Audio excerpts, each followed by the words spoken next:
Picture this. You're 6 hours into a brutal, lightning-fast shift.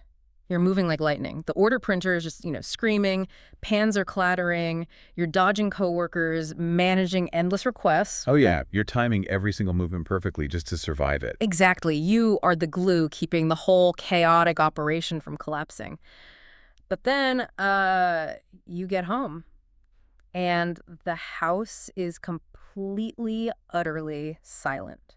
You crawl into bed, you close your eyes, but you swear you can still hear the phantom beep of that printer echoing in the dark. It's like it's literally ringing in your ears. Right. Well, welcome to today's deep dive. We've got a stack of fascinating occupational psychology papers in front of us, and we are unpacking this wild phenomenon called the phantom shift. Yeah, we're going to figure out exactly why you just can't sleep after a chaotic day, and more importantly, how to manually shut off your brain. Okay, so let's unpack this, because honestly, it feels exactly like a car engine. Like you pull into the driveway, take the keys completely out of the ignition, but the engine is still out there, loudly revving, refusing to shut down. It just refuses. Mm. And, if you're listening to this right now and nodding along, the very first thing you need to hear is that this racing mind is not a weakness. It really feels like one, though, like you're failing at resting. I know it does, Mm. but it's actually profound proof of your extreme dedication. It just shows how capable you are in a high-stakes job. Your physical shift is over, sure, but the mental shift is still running at max capacity. So it's not a character flaw, it's purely biological. Purely biological. Physiologically, you are dealing with a massive adrenaline spike hangover. Wow, an adrenaline hangover. Yeah.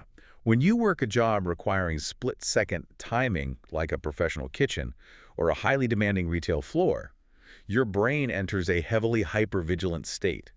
It is constantly scanning for threats to protect you from making catastrophic mistakes. Because if you drop the ball, the entire floor crashes. But wait, if the engine is still revving when we get home, we can't just throw a blanket over it and hope it stops. We have to somehow manually process that leftover adrenaline, right? Right. Human biology doesn't come with an instant off switch. When you clock out, those stress hormones are still just flooding your system. So your brain is basically running workplace simulations in the background. Precisely. Because nobody told your nervous system that the danger has passed. Okay, here's where it gets really interesting to me. Wait, so just collapsing onto the couch isn't actually resting? Not at all. Because doing nothing actually makes the anxiety worse, doesn't it? Like, to a hyper-vigilant brain, sudden silence probably just feels like an ambush waiting to happen. You nailed it. Occupational psychologists actually call that the decompression deficit. If you try to go straight from 100 miles per hour at work directly to 0 miles per hour in bed, your nervous system panics. Wow.